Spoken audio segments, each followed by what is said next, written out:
like we were just here or something. Good morning, ladies and gentlemen.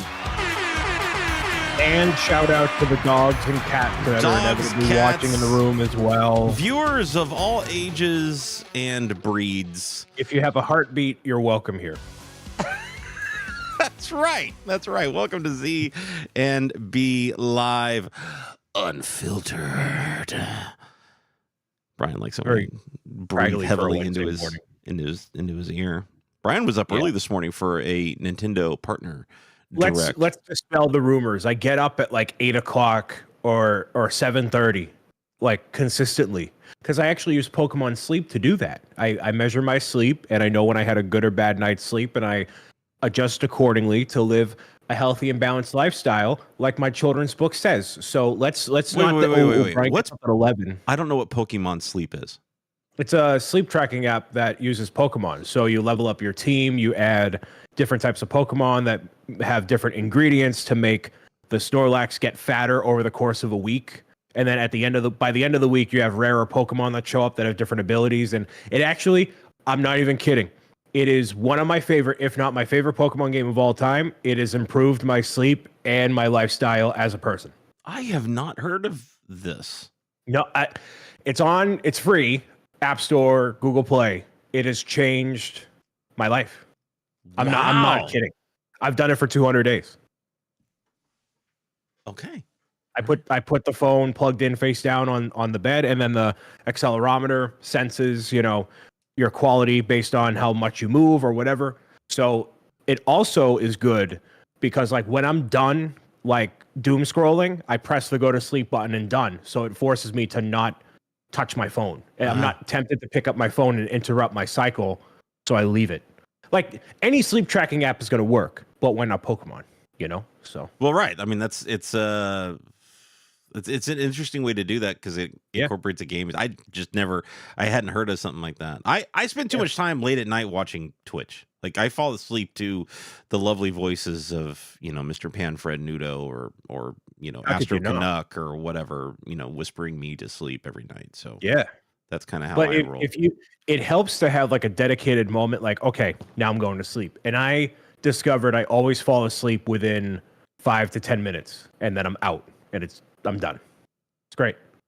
I'm flabbergasted. That's why I can't even say anything. I'm just like, didn't know this. It's on my notes now. I'm like, look up Pokemon Sleep app on iPhone. And we can also become friends. And then when we each sleep, not sleep together, but like sleep in conjunction, we give each other rewards and build our friendship level. And so the more that we sleep in conjunction, the rewards stack. And do they have a Pokemon personal trainer app that that I can use to get in shape?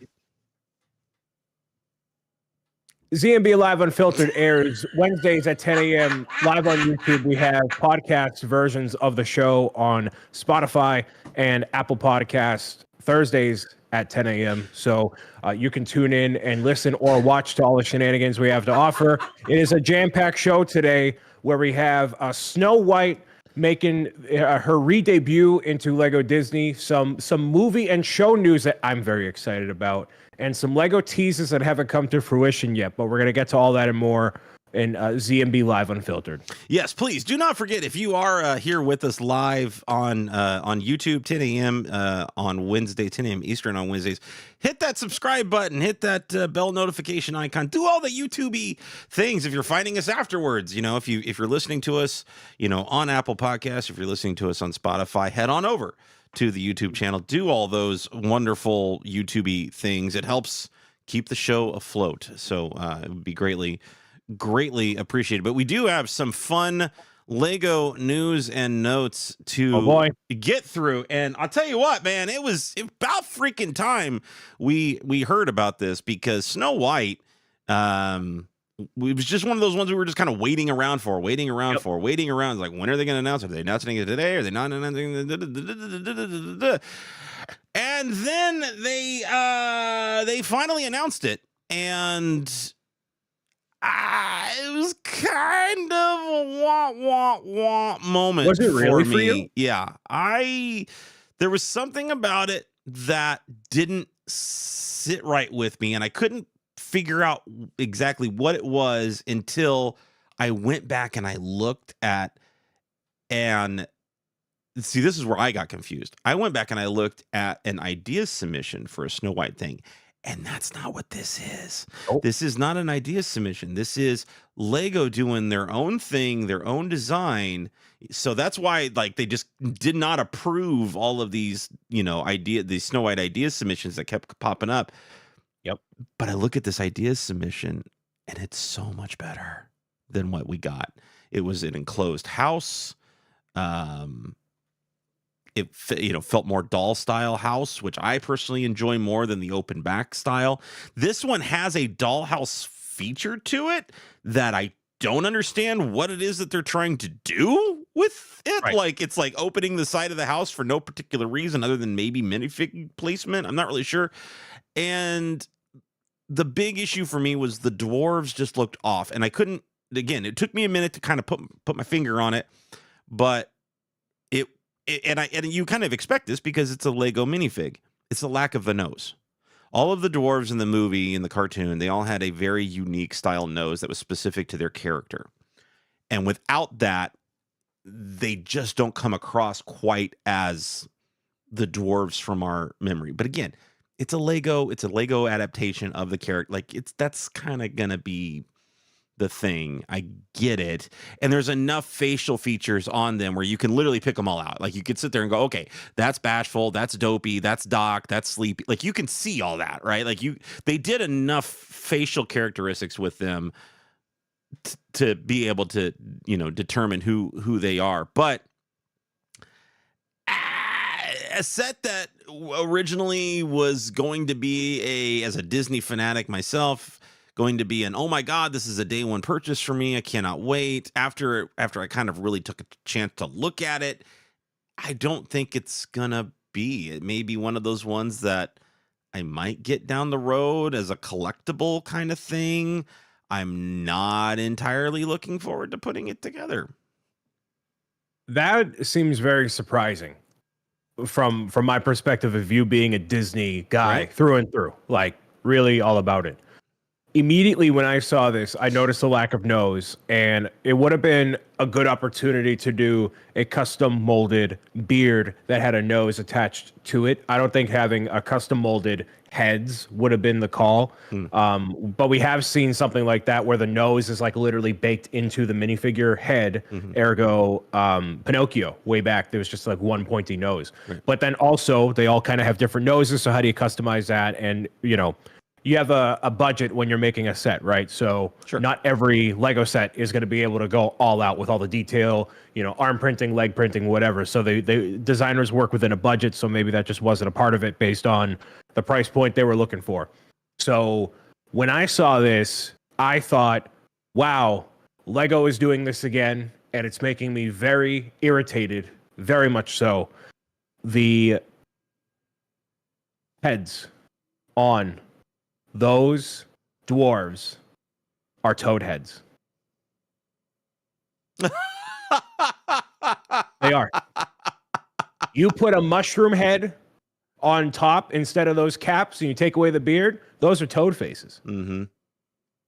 Because there's no nose, right? It's the Lego-y art style, but those are different toad expressions for Mario, for Peach's Castle, for whatever. And I'm like, really? We're doing this again? So I think for like a Snow White cottage, it looks really good. I think it's a good representation of it.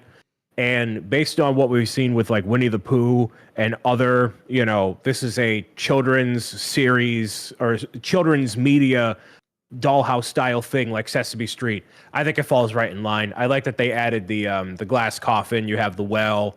All the dwarves are here. So this is like your definitive Snow White set besides having...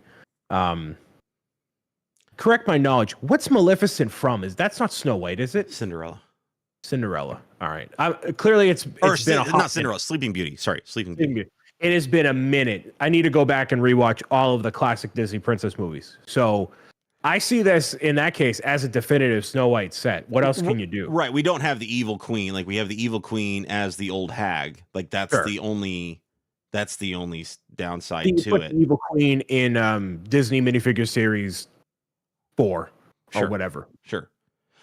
Don't get me wrong. At $220, like, I'm not turning my nose up at the price. I think this is priced really, really well.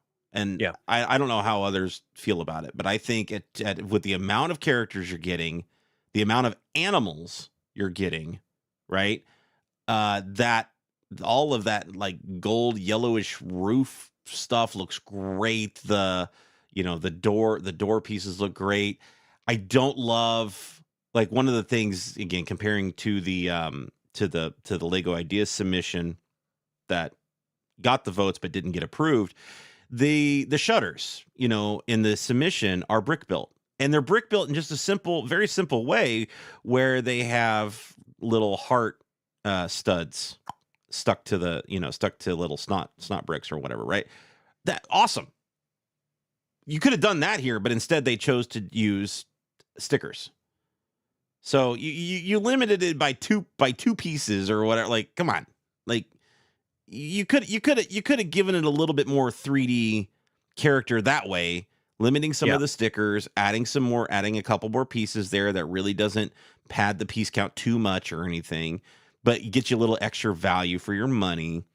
The coffin, weird, but I like that they included it. Like, it's a part of the story and all that stuff. But yeah, it helps make it a definitive Snow White set, right, other than having the Evil Queen.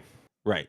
And it's got the Disney tax attached to it. So the fact that, again, that it's $220 US, man, I'm down. I mean, it's got a lot of fun foliage pieces and the little extra builds, and the inside of it is fine. It's not as detailed as I had hoped it would be. It seems, because you're fitting a lot of characters in there, so it was almost like they had to kind of scale back what they could do on the inside of the house because of how many characters they got going on there. I still don't understand the mechanics of it opening. It basically splits right there by the front door and the other part of the house there, and it just kind of opens up where you can see, I think it's inside like the kitchen area or something, dining room area. I think it's just for play, because it's not canon to the movie at all. And it's happened before where there's been like a larger structure that is static, and then maybe they've discovered, kids like being able to, have a more succinct. So it's interesting you say it that way, right? It's an 18+ set. So are we giving it play features for adults? Which, again, I'm not harping on. Like, fine, great. I mean, adults, like, I get tickled when I see play features in my adult sets and things, but it is an 18+ set. So that's what I didn't understand from, if it is geared towards that 18+ adult range, you're adding what looks like a dedicated play feature to it. That's not a set that is really meant, according to the box, for kids.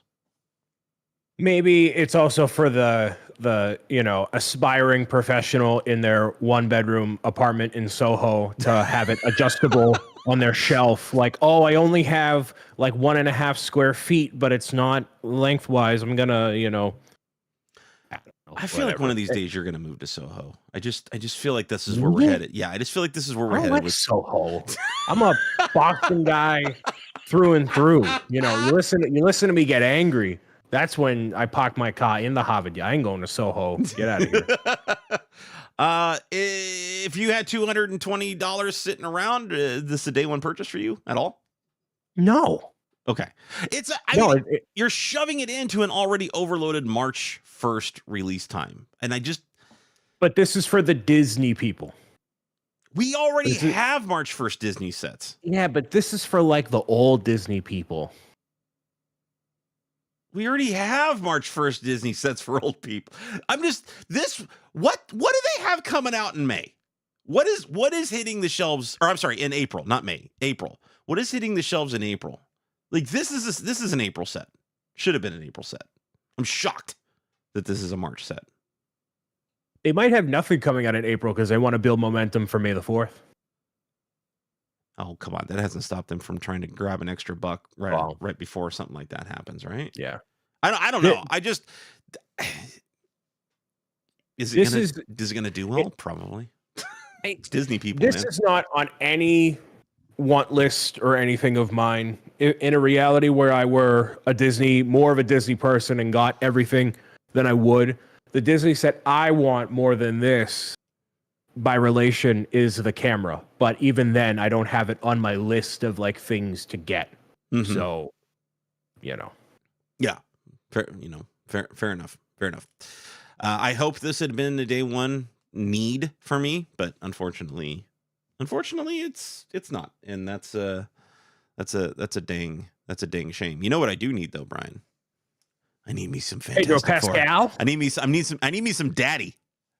I need me daddy Pedro, who just is in freaking everything now. He's just in For better or worse. everybody. Listen, they you know, all the news broke last year that, you know, he was no longer or has not appeared in the Mando outfit, you know, like the entire second season or whatever it was of Third season, you know, or whatever the last season was. He hadn't appeared he never was in the Mando armor, and then going forward he's not going to be in the Mando armor. Well, how can he be? He's too busy doing everything else. And this is a perfect opportunity for him to pull a James Earl Jones and just voice a character and have that very memorable voice attached to the said character. As a sidebar, real quick, I think you lose something from Mandalorian by not having Pedro Pascal's face be in Mandalorian. Like him just being under the armor, and it goes against like what the entire first season of the show is like. I'm not part of the Creed. I'm not doing this. All right, now I'm going to join the Creed and we're going to say Mandalorian. Like, okay, whatever. I mean, I know they made a decision. You know what though? Did they make that story decision because Pedro wasn't going to be in the armor? Disney money wasn't enough. Come on, I know Last of Us is real good, but who knows? The chicken or the egg here? I'm not sure which came first. Either Pedro said, "I don't have time to actually go be on set anymore, so can you write my face out of the story?" Or, "Hey Pedro, we're gonna write your face out of the story. Go have fun. Go do other projects." And you know, we've been waiting for a casting announcement for the Fantastic Four, the MCU's version of the Fantastic Four, outside of what we got with John Krasinski in Multiverse of Madness, which was a fan casting scenario. Give the fans a taste what they wanted kind of thing. Great. And that was I mean, I stood up and cheered. I was very excited to see, you know, Krasinski actually in that role. That was very, very cool. But now with this, they Marvel and Disney just casually, it was so crazy. Like the fact that they've been kind of holding back on this, and then they just casually announced this by tweeting it out and showing this picture of the Marvel's first family just sitting around a living room in the 1960s for Valentine's Day. Like we get off the air last week, Brian. We're off the air last week, and then this drops. I couldn't believe I didn't even have a chance to hit my breaking news button, Brian. It bummed me out. If you are not going to do a trailer, this is the ultimate way to showcase everything that you need to know about what this is without actually showing what the thing is. Because you see, it's the entire the full cast besides Doctor Doom, Galactus, or Silver Surfer, which is a whole other thing. Mm-hmm. But you have the four main characters of the Fantastic Four. You understand it is a choice to be in the 1960s as opposed to a modern day interpretation, which, given how Marvel has been, you know, in a kind of creative slump or not resonating with people, a different direction like this, very much so appreciated. And I believe they've been able to pinpoint the year based on the cover of Time magazine that the thing is looking at. I think it's like 1963 or 64. Yeah, you can date it because of that. So you can Very look at that.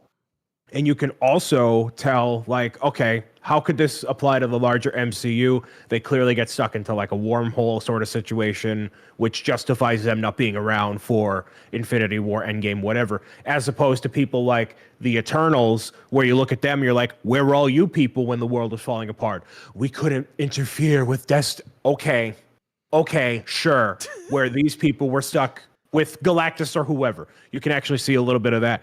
So this is Marvel's way of reigniting the fire in a meaningful way and exemplifying everything it's going to be when it launches May 2025. So great teaser. I love it. I'm all about it. They nailed it with this. Once again, Marvel and their marketing and the way that they're able to tease something like this. And there are people that are just staring at this poster, this image, and just trying to pick things apart and figure out, details from it. Obviously, they figured out, like, people have already discovered exactly what Time magazine the thing is looking at and determined what you had already gotten the 60s vibe from the overall color palette and the pastels used and everything. But they were able to determine, okay, this is 1963. This is what they're saying. This is where they're going to be. And that helps, as we pointed out, like, that helps kind of piecing it together. Okay, they were obviously in the past. They were scientists and whatnot in the past that then went on an expedition and got stuck somewhere, and they could be, the negative zone is what they could be calling something where they're stuck. Maybe they were doing experiments on the Tesseract and they got sucked inside the Tesseract, and then when that was destroyed, it released them into whatever time that they're currently in. Who knows? I mean, you could go a number of ways with it, right? Question for you: do you want to see, or rather, which of these three would you want to see most? We'll play this game: Doctor Doom, Silver Surfer, or Galactus? Doctor Doom. I feel like Galactus and Silver Surfer are going to be a difficult thing for in the a short MCU period of time to pull off, in a short period of time kind of deal.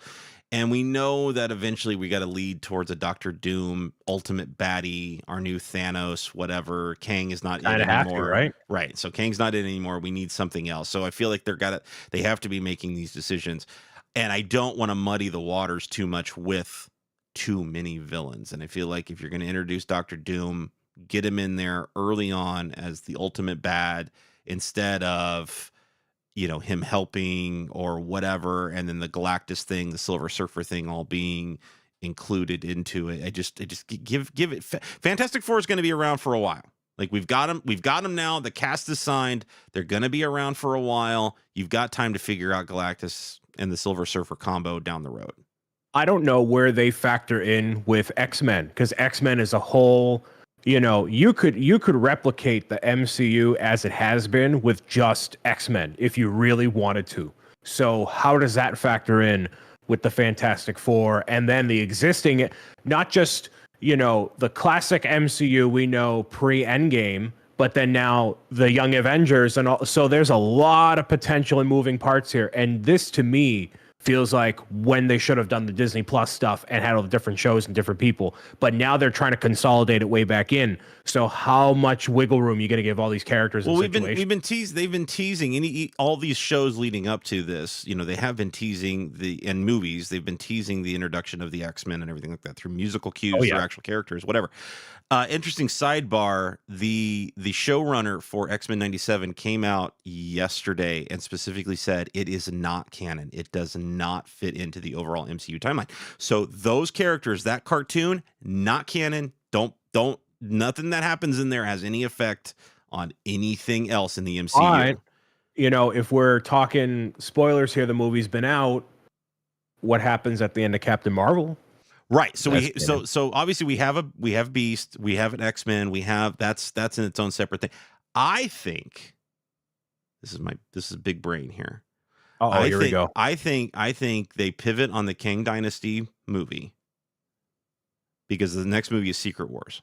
I think they pivot on the Kang Dynasty movie, which was supposed to come before that, and we're going to get an Avengers versus X-Men film that then leads into it.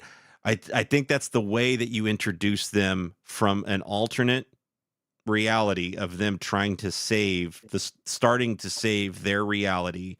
You're going to have a Doctor Strange forming his own different Illuminati because he saw what the other one got dismantled by Wanda. So they got to form a new one. They've got incursions happening. He's going to, instead of everybody coming from the same universe, he's going to pick people from all of these different universes. So they all have something at stake. So instead of just one universe saying we're going to save ourselves, everybody has a stake in the whole thing. And that's where the Fantastic Four come back in and all this. I just feel like it's going to happen that way. Something like that. So correct me if I'm wrong. We have seen obviously multiverse, but I think what's the character's name? We had Captain Marvel, Miss Marvel. Is it Photon? Yes. Photon. So Photon is in this other universe with the X-Men. Yes. So if I had to draw a comparison, it's like we have our Star Wars universe, Luke Skywalker, Darth Vader, whatever. And then we have Universe 2, which is Thrawn, right? So let's say it's going to be MCU we know and love versus whatever universe those X-Men are coming from. That could be how I see X-Men versus Avengers, whatever. But I think once you go all different realities and you're picking people, like, you got to remember, they're trying to get the Fairweathers back. It's for the diehard people, obviously, but you got to get Fairweather people back. And I think Multiverse of Madness might have been a little bit too confusing or too muddled for people, that you have to focus on what's happening. So I think that might make it a little bit janky, especially with the Sony Spider-Man stuff. And then now we have to factor Madam Web into everything because she's obviously the new hit series based on how the movie's performing. So you have to wire that all together and have one big collusion of people. So yeah, luckily she's in her own universe. You're gonna get.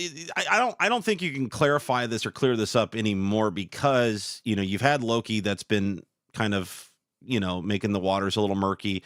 That's what Deadpool's going to be about. Is going to be about fixing the multiverse. He's going to play a major role in that, and that's going to bring even more people, like that cross universe thing. Like we're going to get even more messy. Well, and that's what this is leading up to. This is, by the end of Secret Wars, it's a reboot.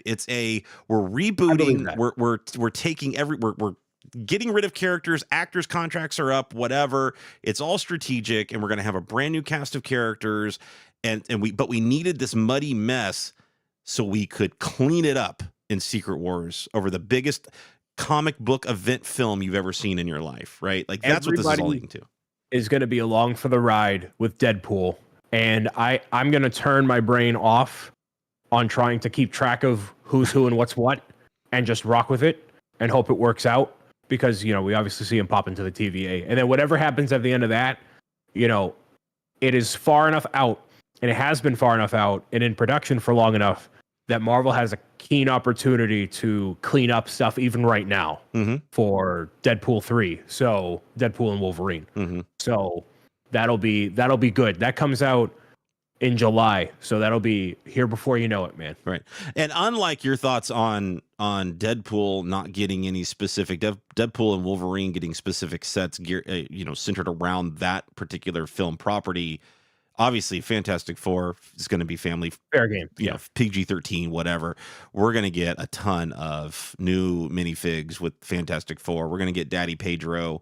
Hell, they already have the mold. They already have the face mold. They just take it off of the Mando, pop him right on a blue body. We're ready to get him the Tony Stark hair that he kind of has right here with the little gray on the side. I mean, they already got it. They're ready to rock. They're ready to rock and roll for Fantastic Four Lego sets going forward. Real quick, how, if you can summarize how does this work now? Do Lego designers, do they already have concept art and everything like that from the film that they're gearing up for, or is it still too early in that process because they haven't even finished writing the movie yet or anything? Like, is it still too early for Marvel and Lego to be talking about sets coming out?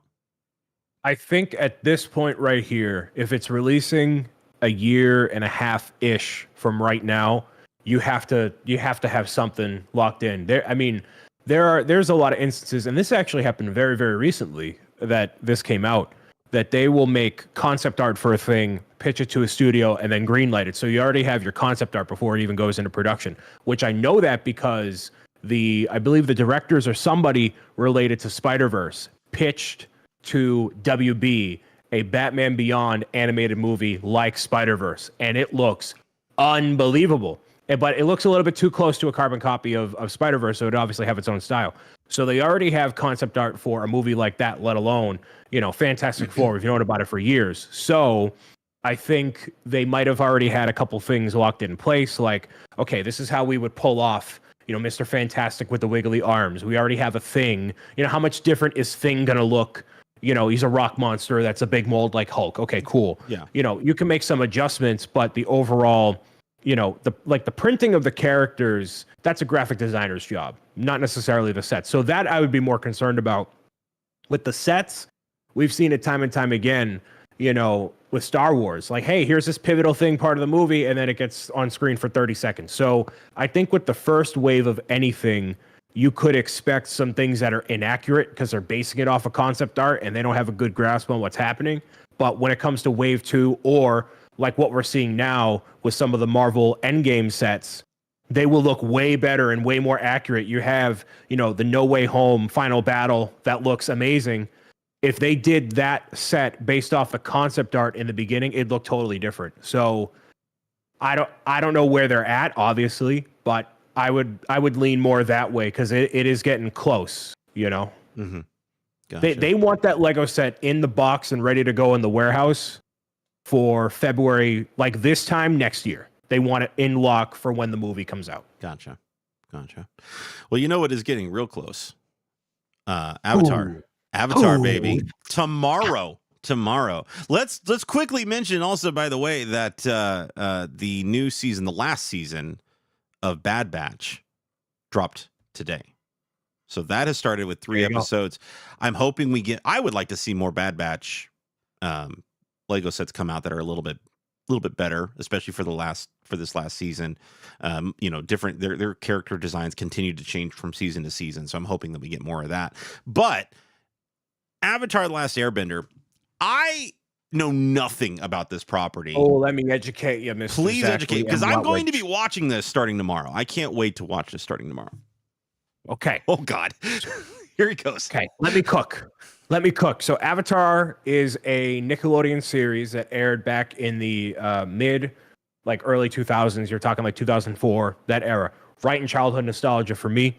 It's based on the main character, Aang, who is he is the next in the lineage of Avatar characters, which exemplifies all of the elements that are located throughout the world. So there's fire, earth, air, water.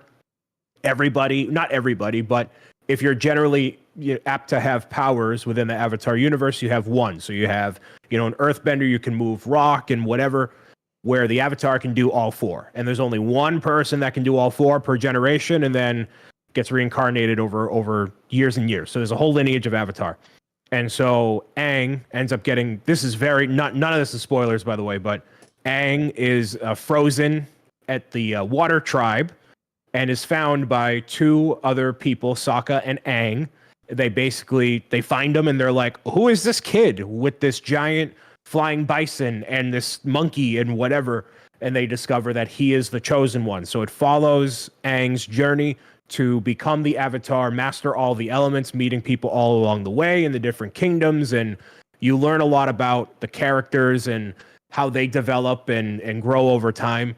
And it's very cool because it follows a story of fairly, young kids developing into adults. And there's there's a little bit of politicking, but not the boring politicking of like the Trade Federation negotiations of episode 1. It's like, interesting politicking of how the Fire Nation they all went from being peaceful. Wait. The taxation of trade routes is not spicy enough for you? Throw my head through a wall. So the Fire Nation they all go from like cooperating to how did the Fire Nation become evil? And then, the kid from the Fire Nation, Prince Zuko, has massive daddy issues. And it all intertwines very eloquently in an animated show for kids that aired on Nickelodeon. So they did 3 seasons of that, and it went pretty well. They were going to do a 4th, didn't happen. M. Night Shyamalan did a movie way back when, and it is one of the worst things that represents Avatar that you could ever see in your life. It is awful. It is poorly done. What made it so bad? What, like, because I didn't see it. What made it so bad? It was an inaccuracy of how the moves are portrayed. So, like, for example, if you're a firebender, right? You manipulate fire and shoot it out your hands and whatever. You can just do that based off of the air that's in the, like the air that's around, right? You just summon fire and like make it happen. Whereas in the movie, there has to be a fire source that people pull from. So it's a fundamental misunderstanding of that. And doing something like this in a movie is very difficult because a lot happens. So when I heard Netflix was doing a version of the show that was over multiple seasons and whatever, I got very excited. And when I first watched Avatar in full, all I could think about was, man, I want to see this as a live action thing. Anything involving humans, I'm like, I want to see it in live action. I want to see, the flying bison Appa as a CGI character, and how would these worlds look instead of literal 4:3 ratio now in 4K and with all these effects, and like the fire can be actually shown as like CGI fire and make it what it should have been way back then. Mm-hmm. So I'm super excited for it, but not everybody is, because they're just worried about, how it translates based on the cultures it was originally based on, when it was first coming out. So I know that's a lot to go over, but I'm excited. I'm very ready to watch it. I don't know if it's dropping all as one season or episode by episode, but it comes out tomorrow. The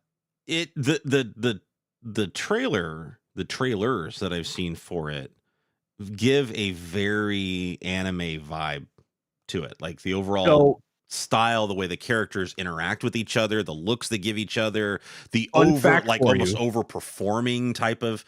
So correct. I think that's what you're maybe getting at, is maybe, I don't know how it's going to be well received for people if they don't enjoy that. Like, they're going to be watching almost a live action anime in a way. So way back then, this is what kind of first sparked what the definition of anime is. I'm not an anime guy, but anime generally is seen as animation that is made exclusively in Japan, where Avatar: The Last Airbender made in America, but very much so looks like an anime show based in Japan. So it depends on if you're in the weeds that heavy, which I'm not, and most people probably aren't. What is this and how does it convey? It is meant to have that energy of anime. And yes, you are doing, martial arts basically with elements, and there's a little drama and a little bit of exaggeration in the facial expressions and the movements. That is accurate. Yes. Interesting. Now, there have been Lego Avatar sets in the past. Yep. I had one of them. But nothing, much to your point about having something in the box and ready to go for when Fantastic Four is released. Nothing for this? Crickets? Why is that? It's what a massive missed opportunity, not just with Netflix with Avatar, but Netflix with Stranger Things season 3 or 4 when it came out. Nothing. They had a Stranger Things Lego set of the buyer's house. They had the Barb minifigure. That's it. And you could do way more with that giant meat monster and the Starlight Mall, whatever. So could have done way more. This you could have done absolutely way more. There is very clearly demand for it.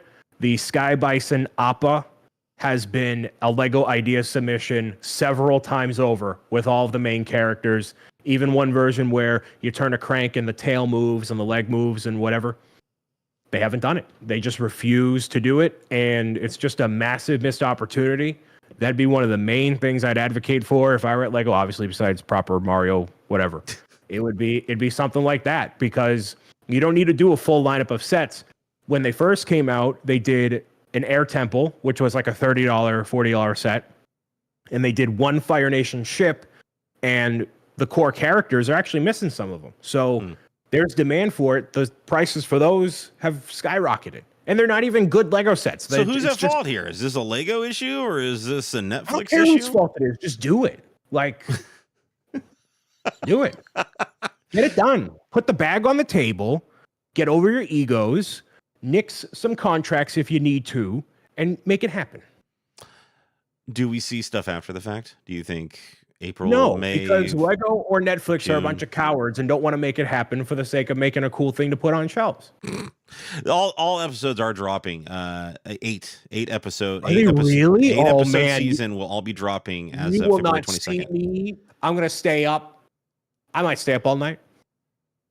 Wow. Now I don't know how long, if they're hour long, 45, if they're kind of Probably like all over the 45 place. But yeah, they're all 8 will be dropping as February 22nd at 12 a.m. Pacific. So 12 a.m. Pacific? 12 a.m. Pacific.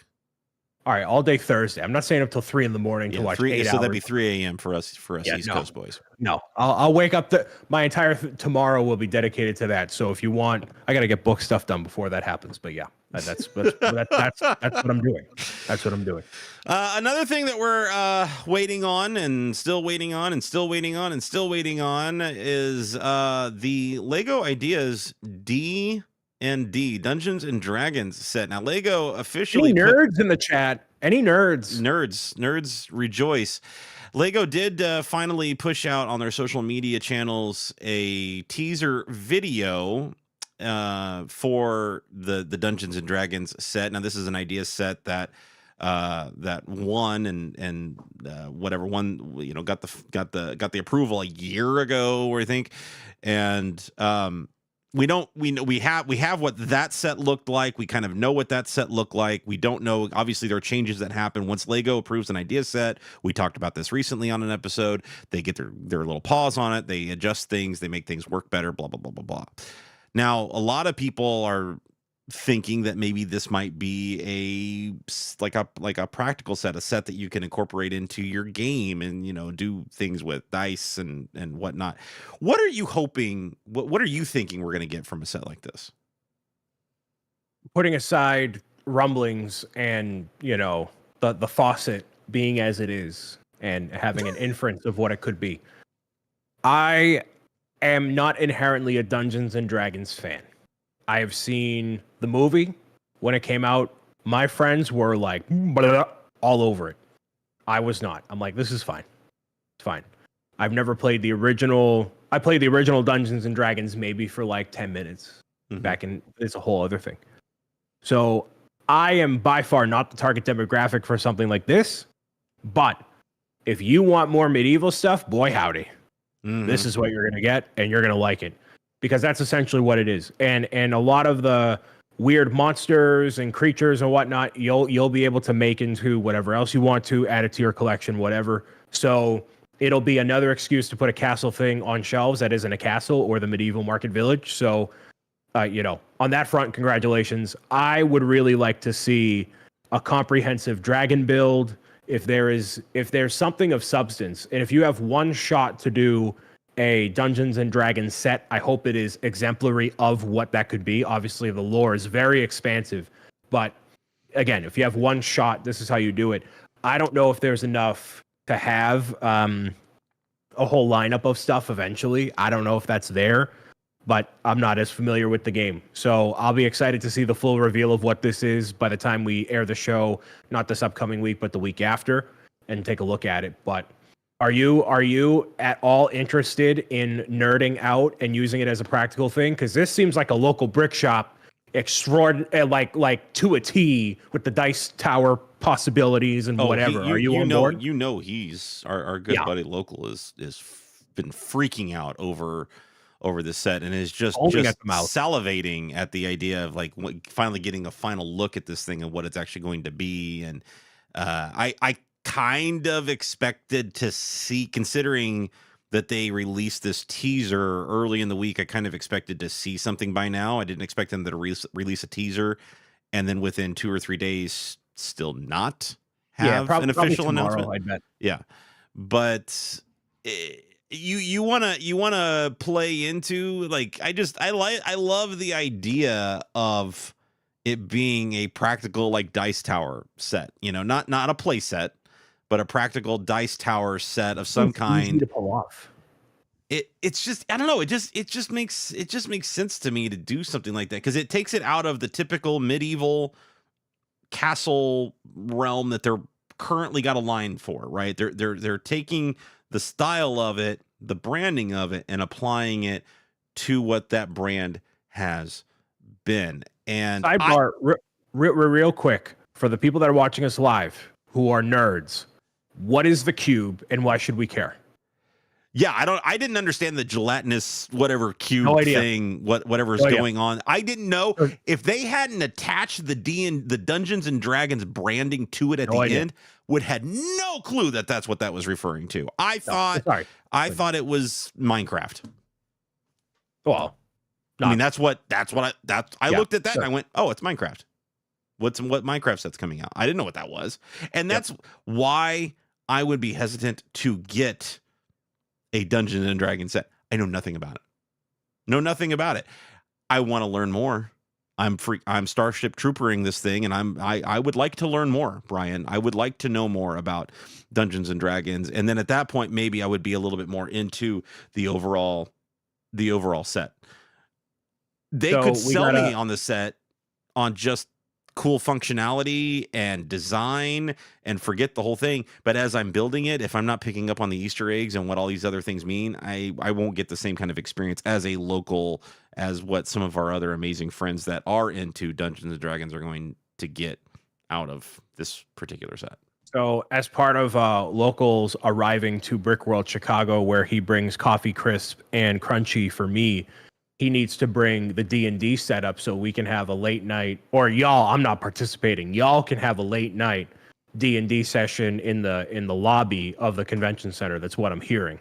Oh yeah. See, we have another good friend who's been trying to spearhead that movement as well, and I have a full book over here, like the basics, Okay, so how to of Dungeons and Dragons over here. Let's let it cook. Y'all do a one shot. You maybe get a couple cameras to just record it, whatever, and then shenanigans. I can't wait. And that's what interests me in the set in general is, what if I get into Dungeons and Dragons? Then all of a sudden I'm going to want this set, and should I get it early on before it's hard to find after the fact? You will transform into full nerd if and when that happens. I can't even imagine going more nerd than I already am.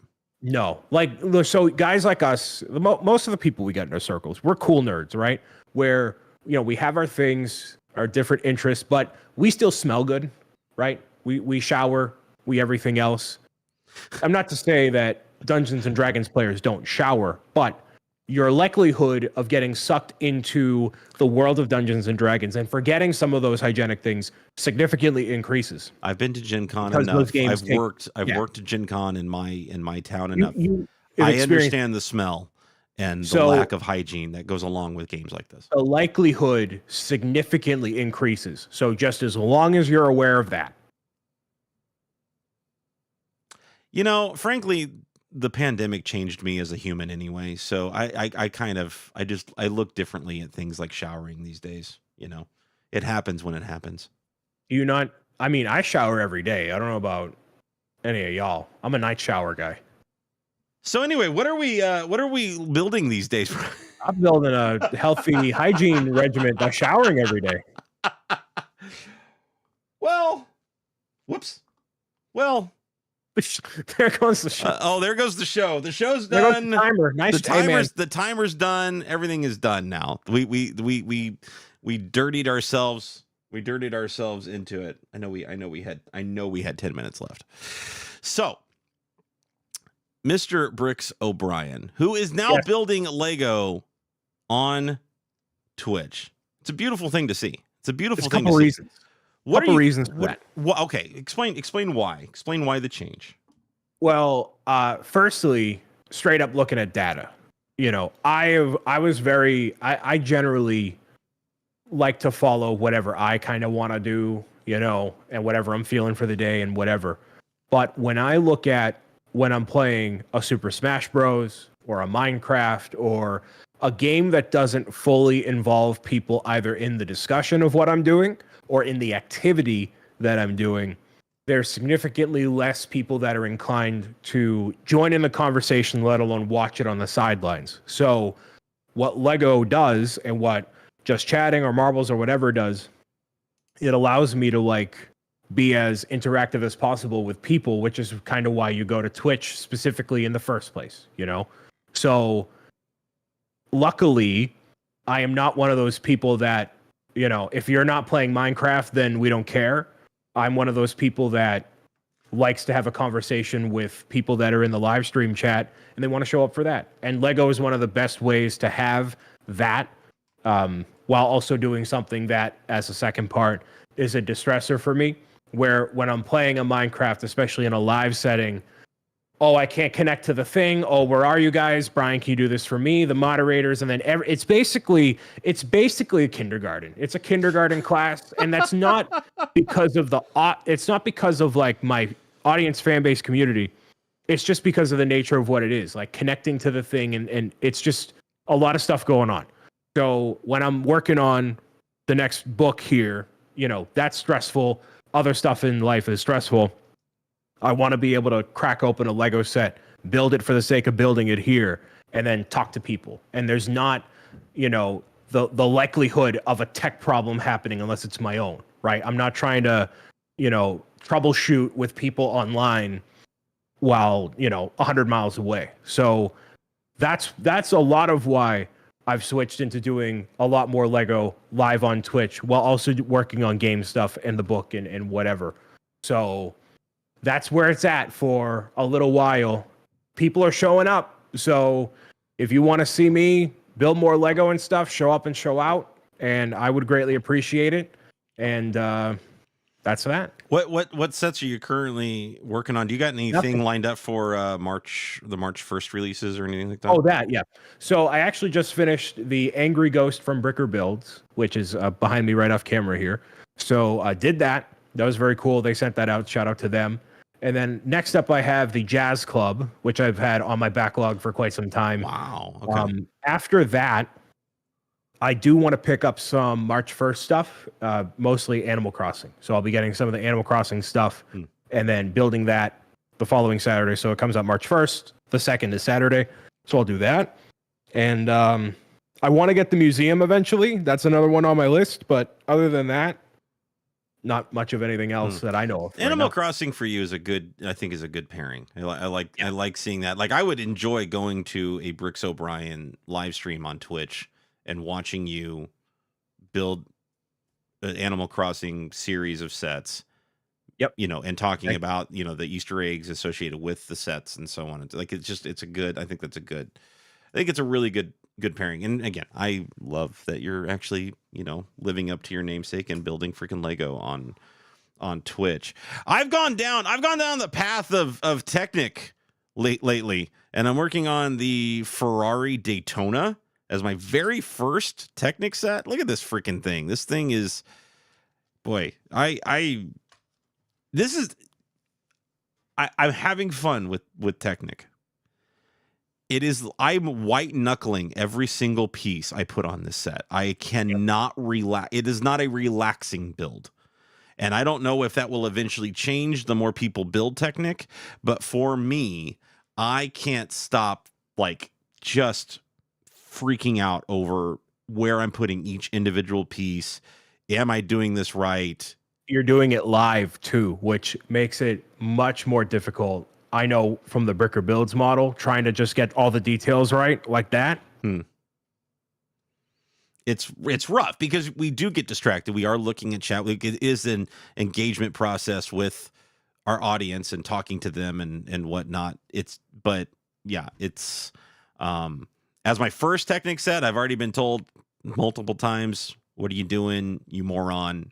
Why this set, the most complex Technic set that Lego has ever done at this point? Why are you doing this live on the internet as your first Technic set? And I like punishment, apparently. But I am having fun, and I thought I was going to be one and done, but I'm now going to, after this, I'm going to be getting the Ford GT, which is my other favorite car of all time. and I'm very excited about that set and putting that set together as well. So I will not be a one and done Technic person. I will continue to move down the path of Technic builds and see where I go. But it's definitely a process. But if you'd like to see more, Technic builds or Lego builds, obviously check out Mr. Bricks O'Brien. Check out myself over on Twitch. Same names that you can find here on YouTube. All that jazz for more Lego building action. Mr. Bricks O'Brien, what do you got coming up on your live streams over the next 2 weeks? Probably that Lego, like I was talking about there, having some marbles and other stuff come up. I have been chipping away actually at the next book that I have coming out with Mr. Kevin Hinkle, Pro Gamer's Guide to Making Friends. So a lot of that stuff has been taking up my mental energy that would otherwise be dedicated to more games and other stuff. So I'm going to kind of let that cook for a little bit. And then other than that, we'll see where life takes us and what's happening, man. It's going to be a busy March for me as we await news of Nintendo Switch 2 and some games coming out, and I'm traveling, so it'll be a whole big thing. Love it. Like I said, we are going to be MIA next week, but back in the first week of March to bring you all the Lego news and notes from around the globe. Thank you so much for hanging out with us live on YouTube. Don't forget youtube.com/ZachMRutledge. Get here early. First 10 minutes of the live broadcast. We like to hang out with our chat and talk with them and welcome them all into the show. And you can be a part of that if you're here live. But if you're listening to us after the fact on Apple Podcast or Spotify, don't forget, head on over to YouTube. Go ahead and hit subscribe, hit those bell notification icons, like buttons, comment, do all the YouTubey things. Mr. Bricks O'Brien, where can all the kids find you all over the internet, sir? Your favorite social media platform: YouTube, Twitch, Facebook, X, Threads, sure.